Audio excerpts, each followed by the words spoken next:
یہ جو 35 سے 40 سال کی عمر ہوتی ہے، اس میں چیلنج یہ آ جاتا ہے کہ آپ کے بچے تھوڑے بڑے ہو رہے ہیں اور جن کی ذرا پہلے شادی ہو گئی وہ ٹین ایج میں آ گئے ہیں، والدین ہو رہے ہیں بوڑھے، ان کی تکلیف دیکھنا، بچوں کو پالنا، آپ تھوڑے سے کنفیوز اور پریشان ہو کر رہ جاتے ہیں۔ تو چلیں آپ تو میڈ ایج کرائسس سے نہیں گزرے، لیکن یہ مشکلات تو آتی ہیں، دیکھتے ہیں، اس سے کیسے نمٹیں؟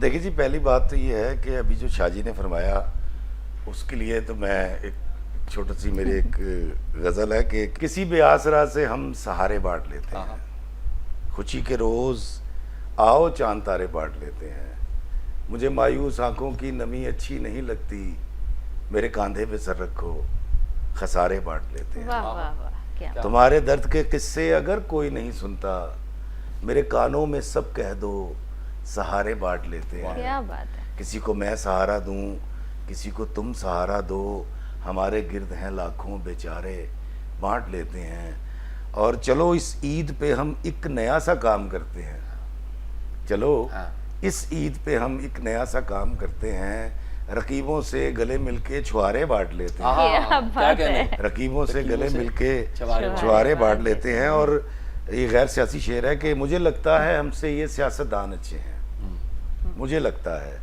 ہم سے یہ سیاستدان اچھے ہیں، حکومت مل کے کرتے ہیں ادارے بانٹ لیتے ہیں، حکومت مل کے کرتے ہیں ادارے بانٹ لیتے ہیں، کسی بے آسرا سے ہم سہارے بانٹ لیتے ہیں، خوشی کے روز آؤ چاند تارے بانٹ لیتے ہیں۔ تو ابھی جو آپ نے جو سوال کیا فرا، میں آپ کو بتاتا ہوں، آپ نے بڑی اچھی بات کی، یہ ساری چیزیں میرے ساتھ بھی ہیں کہ میں مڈل ایج میں جب آیا تو ایج کا تو مجھے احساس نہیں تھا، آج بھی نہیں ہے، لیکن واقعی ماں باپ بوڑھے ہو رہے تھے، بچے جوان ہو رہے تھے، انکم زیادہ چاہیے تھی، کچھ بچھڑ رہے تھے، کچھ مل رہے تھے۔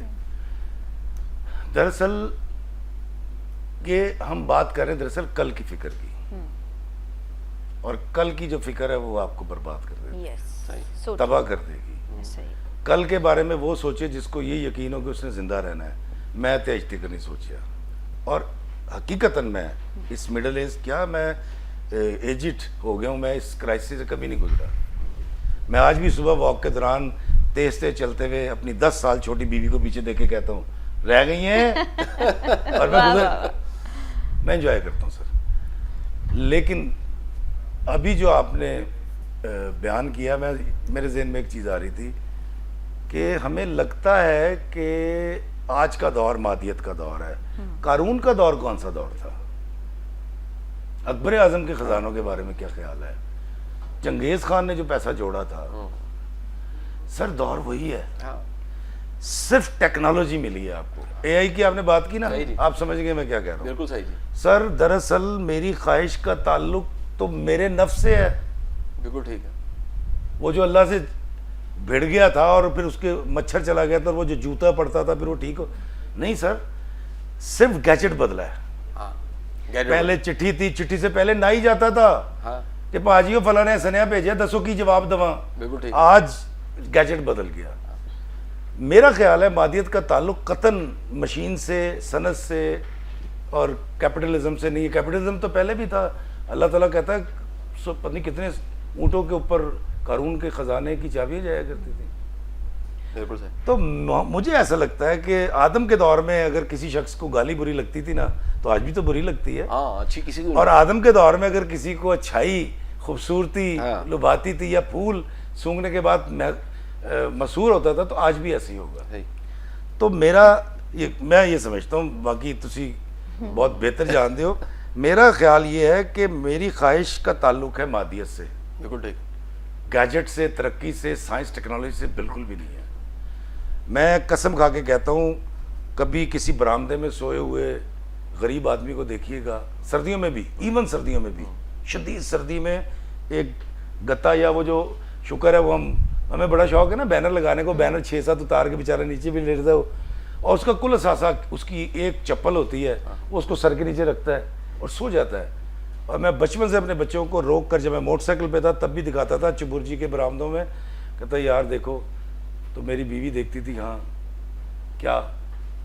میں نے کہا یار کاش یہ والی نیند مجھے اللہ عطا کر دے، اس کا حساب ہی کوئی نہیں ہے۔ میں تو یہی سوچتا رہتا ہوں، آج آپ کو ہی پتا، آپ کے ساتھ بھی ہوتا ہوگا، آپ کے ساتھ بھی ہوتا ہوگا، اتنے پیسے ادھار دے دیں، فلاں دے دوں گا، فلاں ہوتا ہے نا، شاہ جی میں انکار نہیں کر سکتا, میں بہانہ بھی نہیں کر سکتا کہ امیدہ علاج کرانا ہے, میں دے دیتا ہوں. اور خدا کی قسم جو شخص کہتا ہے نا منڈے نو, اس کا منڈے کبھی بھی نہیں آتا. میں یہ طے کر کے دیتا ہوں کہ نہیں ہاں, اور یہ کبھی نہیں پوچھا آج تک کوئی شخص کی کہہ دے افتخاری فیس ادھار لیا تو اس نے واپس مانگا ہے, اماؤنٹ جتنی مرضی ہو. میں نہیں مانگتا, مجھ سے مانگا ہی نہیں جاتا. اب مسئلہ کیا آیا ہے, جب میں نے یہ سوچا کسی بھی دور میں, وہ آج کے دور میں, پہلے کے دور میں, کماتا تو میں ہوں, پیسہ تو میرا ہے, اس کو کیوں دوں, اس کو کیوں دوں, وہاں بیڑا گرک ہو گیا سر. ابھی میں نے کچھ دن پہلے ایک ویڈیو بنایا تھا, میرے ابا جی صاحب فراش ہیں, پیمپر ان کے بدلنے پڑتے ہیں, ہم بٹھاتے ہیں, ہم لٹاتے ہیں, 87+ ہیں, ان کی وجہ سے واصف سرکار سے, کیونکہ دوست تو وہ تھے. صحیح جی. میں چاہ رہا تھا, میں نے کچھ بوڑھوں کا حال دیکھا گھروں میں جا کے, کروڑ پتی لوگ, شاہ جی کروڑ پتی لوگ. میں تے ابے دے گھر چ 2 کمرے چ رہنا نا, میرے پاس تو گھر بھی نہیں ہے. آپ یقین کریں کہ بیڈ سول ہوا ہوا تھا اس شخص کو, ساری زندگی ابروڈ کما کے آیا تھا. میں نے بچوں سے کہا ڈاکٹر کیوں نہیں رکھتے, ان کو ایکسرسائز کروائیں. ہم کہتے نہیں جی ڈاکٹر آئے گا تو لوگ کہیں گے جی بچے خدمت نہیں کر رہے. تو میں نے کہا تم خدمت کیوں نہیں کر رہے, وہ جی ٹائم ہی نہیں ہوتا. میں نے کہا میرے گھر آ کے دیکھو میرے باپ کو, ہم 5 بھائی 3 بیٹے میرے, ایک میرا بھتیجا اور 2 میرے بھانجے, ہماری کمروں میں درد ہو گئے ہیں ابا کو ہینڈل کرتے, اٹھانا بٹھانا نہلانا یہ, لیکن بیڈ سول نہیں ہونے دیا سر. اللہ اکبر. یہ بیڈ سول کہیں ہماری اخلاقیات کی جو جسم ہے اس پہ ہو گیا سر, اور یہ بدبو وہاں سے تعفن آ رہا ہے. ٹرو. تو افتخار فی اپنی خواہشات کو, اپنے نفس کو قابو کر, نہیں تو بیڑا گرک ہو جائے گا سر. بالکل ٹھیک.